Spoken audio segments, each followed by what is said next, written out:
Assalamualaikum warahmatullahi wabarakatuh. Saya Basori Trisuban Fadori, salah satu mahasiswa tingkat akhir dari Politeknik Negeri Malang.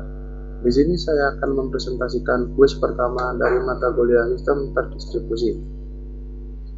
Kuis pertama Sistem Terdistribusi yang mengharuskan untuk mereview materi 1 sampai 4 yang terdiri dari materi 1 model sistem terdistribusi, materi 2 arsitektur sistem terdistribusi beserta praktikumnya, materi 3 konsep proses pada sistem terdistribusi beserta praktikumnya, dan materi 4 cara kerja, penerapan, dan analisa pada komunikasi sistem terdistribusi.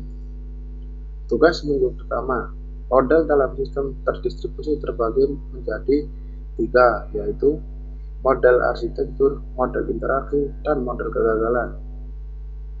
Yang pertama, model arsitektur. Tujuannya untuk meyakinkan bahwa struktur sistem memenuhi standar dan akan datang dengan cara kerja sistem terdistribusi antar komponen-komponen sistem yang berada pada sistem terdistribusi. Dalam model arsitektur terbagi dalam 5 macam, yaitu yang pertama, client server model, yang kedua, multiple server, yang ketiga, proxy server model, yang keempat, mobile code model, yang kelima, peer-to-peer. Model yang pertama, client server model. Sistem terdiri dari kumpulan-kumpulan proses yang biasanya disebut dengan server dan memberikan layanan kepada user yang biasanya disebut dengan client yang mempunyai karakteristik service, mix and match, scalability, dan integrity. Model yang kedua yaitu multiple server. Service disediakan oleh beberapa server. Sebagian besar layanan web komersial diterapkan melalui server fisik yang berbeda, yang berfungsi sebagai keandalan maupun untuk kerja di mana server menggunakan replikasi atau database terdistribusi. Model yang ketiga, proxy server model. Proxy server menyediakan hasil duplikat dari source yang diatur oleh server lain. Biasanya proxy server dipakai untuk menyimpan hasil copy web di source. Model yang ketiga, mobile code model. Sebuah program yang berpindah dari satu komputer ke lainnya dalam jaringan, biasanya melakukan suatu pekerjaan otomatis tertentu. Model yang kelima, peer-to-peer.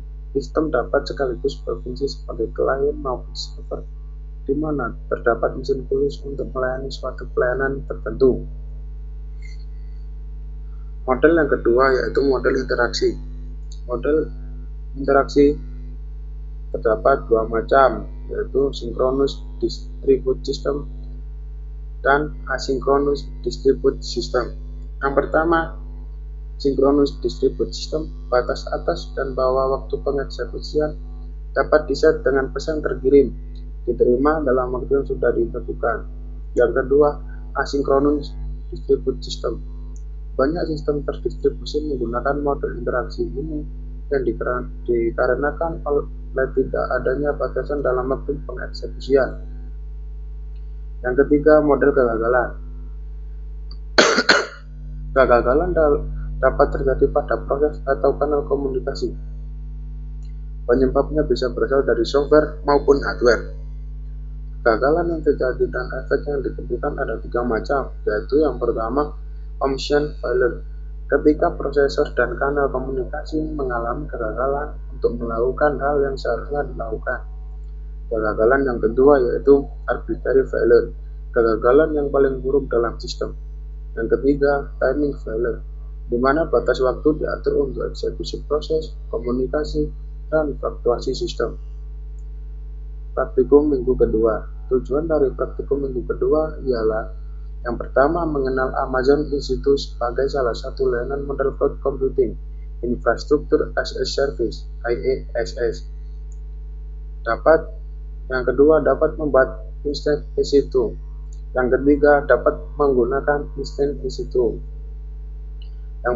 Yang pertama, pengenalan Amazon EC2. EC2 atau biasa disebut Elastic Cloud Computing adalah salah satu contoh layanan IaaS di mana bisa membuat sebuah server atau instance untuk menjalankan suatu aplikasi atau website. Yang kedua, membuat instance di situ. Untuk membuat instance EC2 harus melakukan registrasi ke dalam AWS Educate dan dapat masuk ke dalam classroom yang disediakan. Kemudian hasilnya akan nampak sebagai berikut. Yang ketiga, menggunakan instance EC2. Mengakses instance perlu mengetahui IP public dari instance yang telah dibuat dan dapat mengakses instance secara langsung apabila menggunakan sistem operasi Linux. Tetapi jika menggunakan OS Windows, bisa menggunakan aplikasi putih untuk mengonversinya dan akan nampak hasil konversinya sebagai berikut. Dan akhirnya bisa masuk ke dalam instance seperti berikut. Dengan IP public yang tertera dalam gambar tersebut ialah 172/31/60/246. Yang keempat, dalam praktikum minggu kedua terdapat sebuah pertanyaan, yaitu menjelaskan perbedaan server yang menggunakan pendekatan cloud computing dan server konvensional. Cloud computing merupakan teknologi yang menjadikan internet sebagai pusat pengelolaan data dan aplikasi di mana penggunaan komputer diberikan hak akses. Server konvensional diterapkan secara konvensional yang mana dimulai dari pengadaan hingga pengaturan infrastruktur.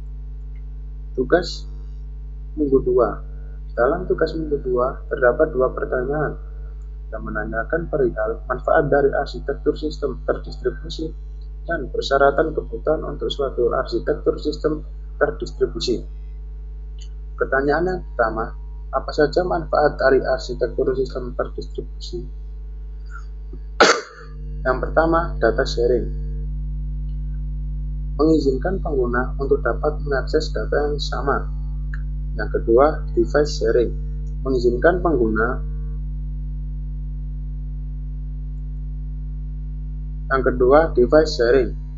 mengizinkan pengguna untuk dapat mengakses perangkat keras yang sama. Communication. Kemudian yang ketiga, communication. Mengizinkan pengguna untuk dapat melakukan komunikasi jauh lebih mudah. Yang keempat, flexibility. Dapat membagi beban kerja, dapat menambahkan komponen secara individu, fasilitas lokal dapat disesuaikan, memungkinkan pertumbuhan sistem, dan susunan sistem bisa disesuaikan.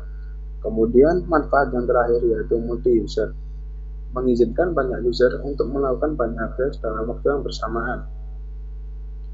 Kemudian pertanyaan yang kedua, persyaratan kebutuhan untuk membentuk suatu arsitektur sistem terdistribusi. Kebutuhan yang pertama untuk performa dalam respon.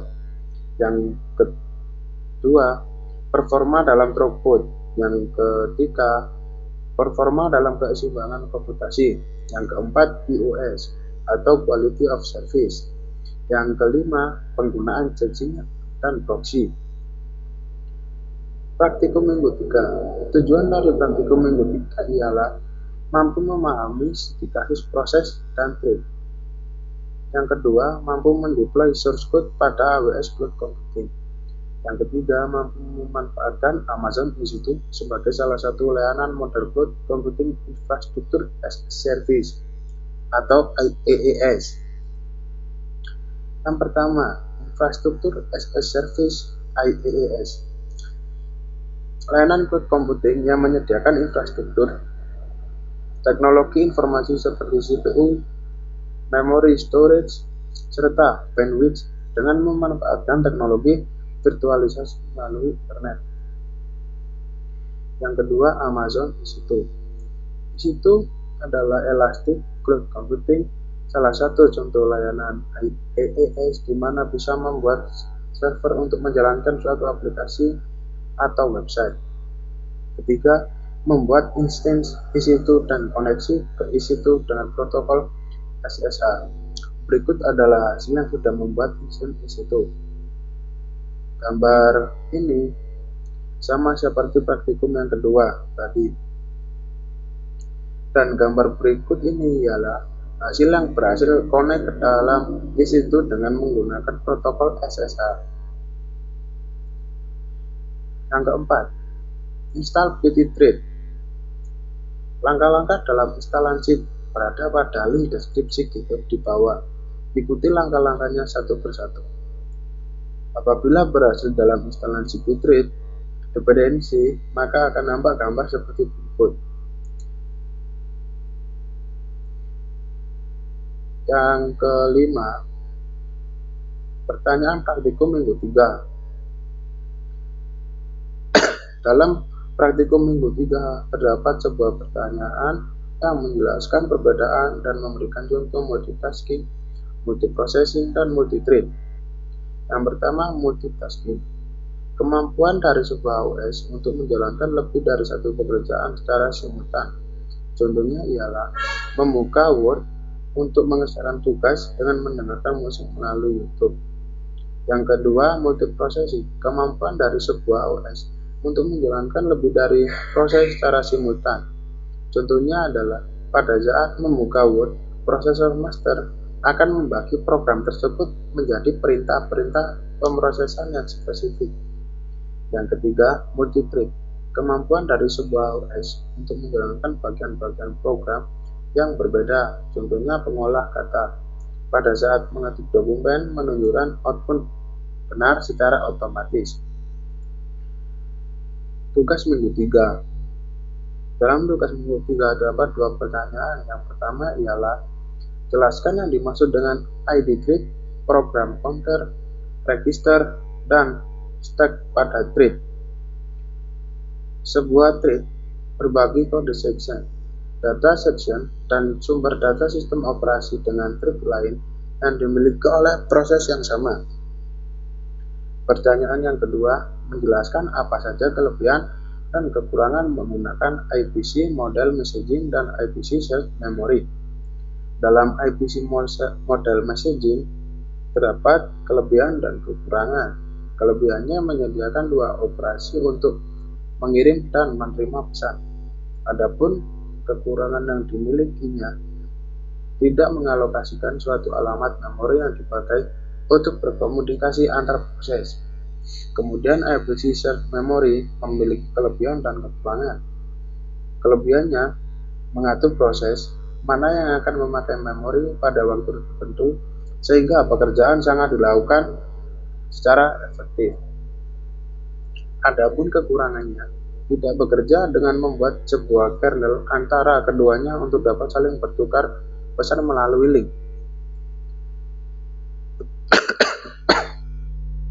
Tugas minggu 4. Soal pertama, jelaskan maksud gambar berikut terkait komunikasi multi-skip dan jelaskan 3 matriks kualitas dari sebuah application level multi-case tree. Dari gambar tersebut, saya dapat menyebutkan yang menunjukkan sekumpulan kecil 4 node yang tersusun dalam jaringan overlay sederhana. Dengan sebuah node membentuk root dari pohon multi-case. Jarak untuk melintasi tautan fisik juga ditambahkan. Sekarang, setiap kali multi-case mengirim pesan ke node lain, terlihat bahwa pesan ini akan melintasi setiap link B ke RB, RA ke RB, RC ke RD, dan D ke RD. Jaringan overlay akan lebih efisien jika tidak membuat link overlay dari B ke T, tetapi alih-alih dari A ke C. Konfigurasi seperti itu akan menghemat transversal ganda yang melintasi tautan.